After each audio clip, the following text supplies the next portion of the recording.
Hi friends, 2 દિવસ પછી TET 2ની પરીક્ષા છે મિત્રો, અને અંગ્રેજી વ્યાકરણની અંદર કાર્ડને લગતી ખાલી જગ્યાઓના માર્ક ઘણા બધા મિત્રોના કપાય છે એવું માનવાનું છે. તો ફ્રેન્ડ્સ, ચિંતા કરવાનું કોઈ કારણ નથી. તમારી સામે કાર્ડ માટે એકદમ શોર્ટકટ ટેકનિક લઈને હું આવી રહ્યો છું. તો આ વિડીયો પૂરેપૂરો અંત સુધી જોઈ લો, જેથી કરી અંગ્રેજી વ્યાકરણની અંદર જે કાર્ડના ખાલી જગ્યાઓ પૂછાય છે ટેટ 2ની પરીક્ષામાં, તેનો કોઈ પણ માર્કની ચિંતા કરવાની તમારે જરૂર નથી. ફ્રેન્ડ્સ, તો ચાલો શરૂ કરીએ આપણી અંગ્રેજીની સફરને. વેલકમ ફ્રેન્ડ્સ, હું છું રાજ ગોસ્વામી. સ્વાગત છે તમારું મારી ચેનલ ઈ ટ્યુશન ગુજરાતીમાં. દોસ્તો, ટેટ 2ને લગતી અને બીજી સ્પર્ધાત્મક પરીક્ષાઓને લગતા ઘણા બધા વિડીયો અપલોડ કરવાના છે, તો જલ્દીથી આ ચેનલને સબસ્ક્રાઇબ કરી લ્યો. સબસ્ક્રાઇબનું બટન દબાવી બાજુમાં બેલ આઇકોનનું બટન દબાવવાનું ભૂલતા નહીં મિત્રો, જેથી નવા વિડીયોના એલર્ટ તમને મળતા રહે.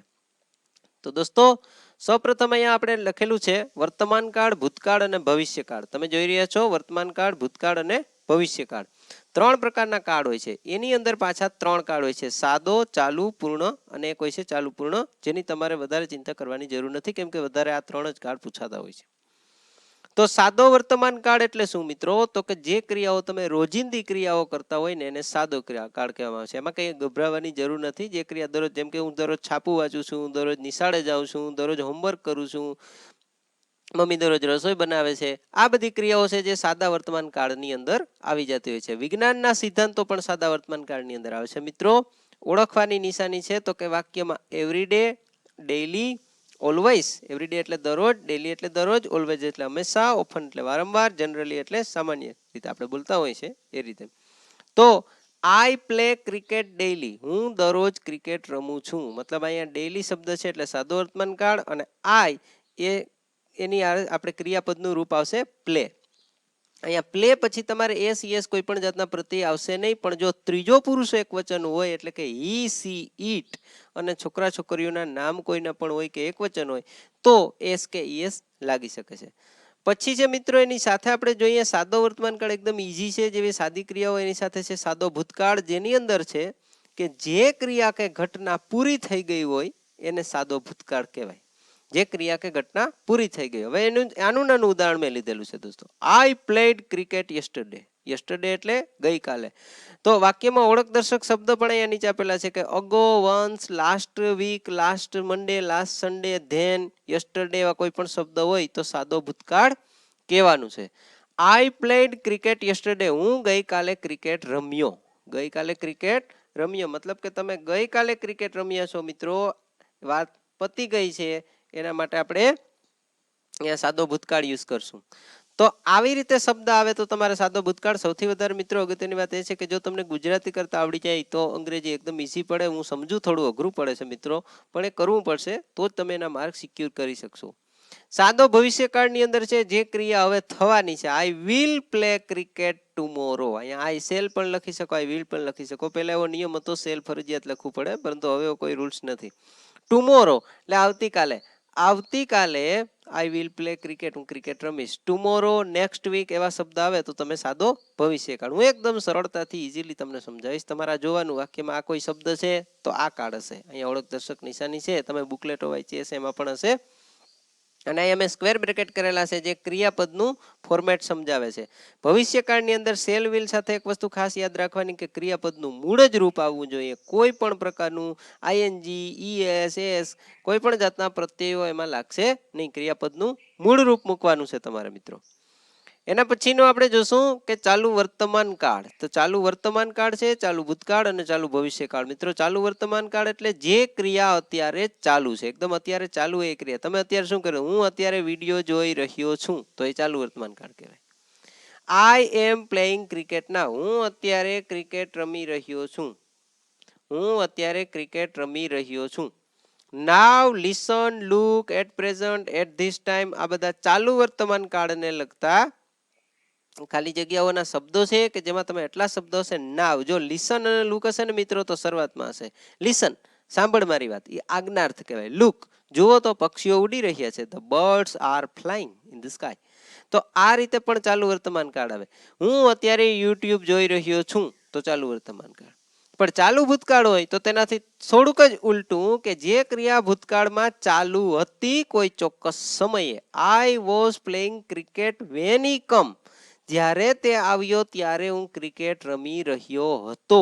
જ્યારે તે આવ્યો ત્યારે હું ક્રિકેટ રમી રહ્યો હતો. મિત્રો આ એક વસ્તુ ધ્યાન રાખજો, ચાલુ ભૂતકાળની અંદર બે વાક્ય બે કાળ હોય છે, એક તો ચાલુ ભૂતકાળ અને એક સાદો ભૂતકાળ. જો આ વેન એકમની નીચે મેં લીટી કરેલી છે એનો મતલબ સાફ છે કે શું છે, સાદો ભૂતકાળ હોય છે. મિત્રો તો અહીંયા સાદા ભૂતકાળનો પણ શબ્દ આપેલો છે તમને, તો તમે અહીંયા જોઈ શકો છો કે સાદો ભૂતકાળ કઈ રીતે સોલ્યુશન થાય છે એનું. વેન હી કેમ, વેન સાદા ભૂતકાળનું ઉપવાક્ય હોય છે દોસ્તો. તો આ રીતે આના સોલ્યુશન થાય છે. એના પછી ચાલુ ભવિષ્યકાળ છે મિત્રો. ચાલુ ભવિષ્યકાળમાં જે ક્રિયા કોઈ ચોક્કસ સમયે ભવિષ્યકાળમાં ચાલુ હશે એવું માનવામાં આવે છે. I will be playing cricket next Sunday, આવતા રવિવારે હું ક્રિકેટ રમતો હોઈશ. વિલ બી પ્લેઇંગ, એમાં બી આવશે અને આઈએનજી આવશે. ઓળખવાનો શબ્દ છે બાય 2020. અહીંયા 2020 મેચ નથી પણ 2020ની સાલ સુધીમાં આ વસ્તુ બનશે, 2018 સુધીમાં બનશે. એવા કોઈ પણ શબ્દ ભવિષ્યકાળનો નિર્દેશ કરતા હોય નેક્સ્ટ સન્ડે હોય તો પણ ચાલશે, જેમાં ક્રિયાઓ ચાલુ બતાડે. તમારે યાદ રાખવાનું એટલું છે કે આમાં ઇઝેમાર આઈએનજી, આમાં વોઝવેર આઈએનજી, આમાં વિલ બી આઈએનજી. આ એનું ફોર્મેટ છે. એના પછી પૂર્ણ વર્તમાન કાળ, પૂર્ણ ભૂતકાળ અને પૂર્ણ ભવિષ્યકાળ છે ફ્રેન્ડ. જેમાં પૂર્ણ વર્તમાન કાળ એટલે જે ક્રિયા પૂરી થઈ ગઈ પરંતુ એની અસર ચાલુ છે.